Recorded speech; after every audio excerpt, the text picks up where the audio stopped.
All right, Sommer, so you have two new images, both girls with the fan with a blue background. And this image I'm particularly drawn to because of the lighting in it. The post processing is a little bit softer on her. It's not as dramatic as what we're seeing in this image. So it seems a little bit more based in reality, which I appreciate. And then you have the light coming in, and I don't know if you told me what this light was, if you're using artificial light or window light, but it seems that it's pushing the narrative. So instead of just the lighting being lighting that's illuminating the subject as you have it here the lighting seems to be like exposing part of her face, but keeping part of her face hidden. And it seems like it more is in line with this idea of coming of age. And just given the age of all of your subjects here, it seems like that needs to be an important part of your artist statement is the age of these girls and what's going on in their lives. So here, kind of hiding part of her and just exposing part of her, I think really falls into that narrative. Like I said, I think the post processing being lighter is working well for me. I'm wondering if there's a little bit of movement in her eye. I would Photoshop out that hair that's coming over her eye, but it looks like there might be a little bit of movement in this eye, and I'm wondering if you could just sharpen that up based on kind of reutilizing this eye.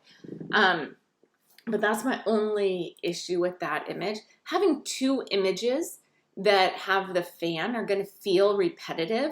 So as you're doing these shoots, make sure you change that. Like all you would need to do is change that prop or remove that prop to be able to use both of those images. But now having two images with the same prop, unless they're going to be on pages that are facing each other, and the only time you're going to have them on pages facing each other is if you choose to print on double-sided paper. Otherwise, they'd be on the same page, and that could still work, I suppose. But you can see how it would start to feel repetitive. It would feel like you didn't have enough photos if you had this three images later. Then that's going to start to feel repetitive. So that's where you want to kind of pair those images up. Now, these images really fall in line with these images that you've taken, not this image, where it feels more painterly. It feels like it's kind of throwing back to an older style of imagery. And these images are more playful and have a different narrative to them. We've talked about this, and I think you could combine them. They're going to feel different.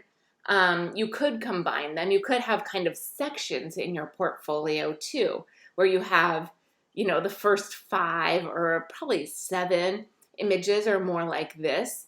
And then you kind of slowly move into images that are more of this painterly quality.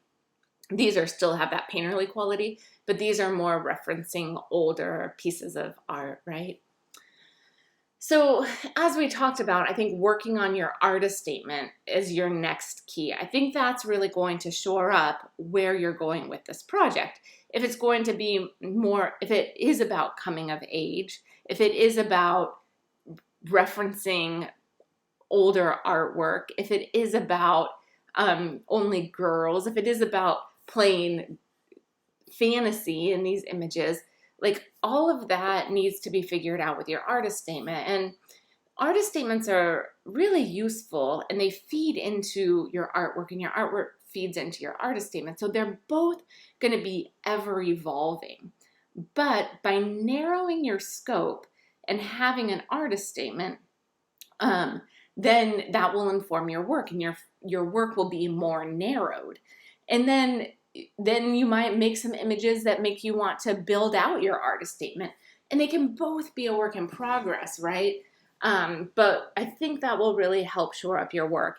You did send me those other images via email, and I wish I could share those right now. I think those were really strong images and feed in to this second set of images. I'm starting here with this image with the dark background. I think these images really feed into those images, the formality of them, and those will work well for your midterm. And you may have enough by the end of this that your final portfolio can just be these more formal portraits, if that's the direction you want to go.